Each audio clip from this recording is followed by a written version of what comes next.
आयुष्यमान भारत योजनेअंतर्गत तुम्हाला 5 लाखांपर्यंत मोफत उपचार दिला जाणार आहे। इथं बघू शकता तुम्ही आयुष्यमान कार्ड आपल्याला तयार करावं लागतं आणि तयार केल्यानंतर 5 लाखांपर्यंत इथे फ्री त्या ठिकाणी मोफत उपचार केले जातात। तर ह्या तुमची ऑफिशियल वेबसाईट असणार आहे beneficiary.nha.gov.in याच्यावरती आपल्याला अप्लाय करायचं कार्डसाठी आणि ह्या वेबसाईटवरती आपल्याला काय काय भेटू शकतं तर इथे बघू शकतात की आपल्याला इथे आधार लिंक करायचं आहे आपलं आयुष्यमान कार्ड सोबत। त्यानंतर आपण इथे एक मेंबर ॲड करू शकतो, फॅमिली मेंबर सुद्धा ॲड करू शकतो। ई-KYC सुद्धा करायची आहे सगळ्यांची फॅमिली मेंबरची सोबत। ई-KYC केल्यानंतर आपण त्याचा स्टेटससुद्धा इथे चेक करू शकतो। तर सगळ्यात पहिलं आपल्याला इथे ॲज अ बेनिफिशरी इथे तुम्हाला आपला रजिस्टर्ड मोबाईल नंबर जो आहे तो इथे टाकून द्यायचा आहे। त्यानंतर व्हेरीफाय बटनवरती क्लिक करायचं आहे आणि व्हेरीफायवरती क्लिक केल्यानंतर तुमच्या मोबाईल नंबरवरती OTP पाठवला जातो। तो OTP टाकून इथे तुम्हाला लॉग इन बटनवरती क्लिक करायचं। तर ही इथे प्रोसेस करून घ्यायची सगळ्यांनी। त्यानंतर लॉग इन केल्यानंतर इथे हे असं वेब पेज तुमच्यापुढे ओपन होईल।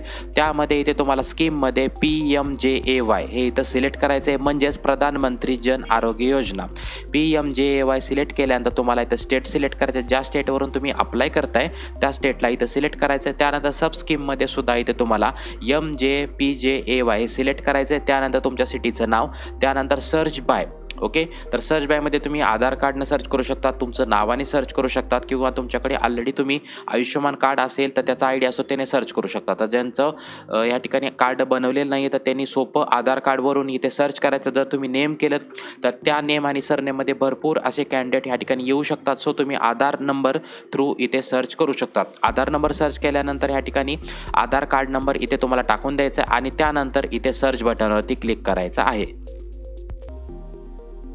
त्यानंतर लॉग इन केल्यानंतर अशी स्क्रीन तुमच्यापुढे ओपन होणार आहे। इथे बघू शकता तुम्ही फॅमिली ID आलेला आहे, तर फॅमिली ID तुम्हाला इथे कॉपी करून घ्यायची आहे आणि सोबत तुमच्या फॅमिलीमध्ये किती मेंबर आहेत ते पण इथे तुम्ही बघू शकता। सोबत त्यांचं नातं काय आहे, रिलेशन काय आहे, त्यांचा मोबाईल नंबर, ई-KYC स्टेटस इथे बघू शकतात की एक ई-KYC या ठिकाणी व्हेरीफाय झालेलं आहे, त्याचा अप्रूव्ह झालेला आहे आणि इथं ॲक्शनमध्ये डाउनलोड कार्ड ह्या बटनवरती क्लिक केल्यानंतर हे तुम्हाला अशा प्रकारचं कार्ड डाउनलोड करून मिळणार आहे। सोबतच ज्यांची KYC या ठिकाणी झालेली नाही आहे, स्टेटसमध्ये आयडेंटिफाईड आलेलं आहे, त्यांनी इथे ई-KYC बटनवरती क्लिक करायचं आहे आणि ई-KYC बटनवरती क्लिक केल्यानंतर तुम्हाला इथे आधार कार्डवरती OTP पाठवला जातो आणि आधार कार्डला OTP पाठवल्यानंतर व्हेरीफाय करून तुम्हाला OTP टाकून इथे ऑथेंटिकेट करायचं। तर 2 ते 3 दिवसाच्या आत हे इथं व्हेरीफाय होतं आणि व्हेरीफाय झाल्यानंतर परत ह्या ठिकाणी ॲरोचं बटन येतं, तर तुम्ही इथून कार्ड डाउनलोड करू शकता। सगळ्यांची ई-KYC करणे इथे मॅन्डेटरी आहे, सगळ्यांनी ई-KYC करायची आहे।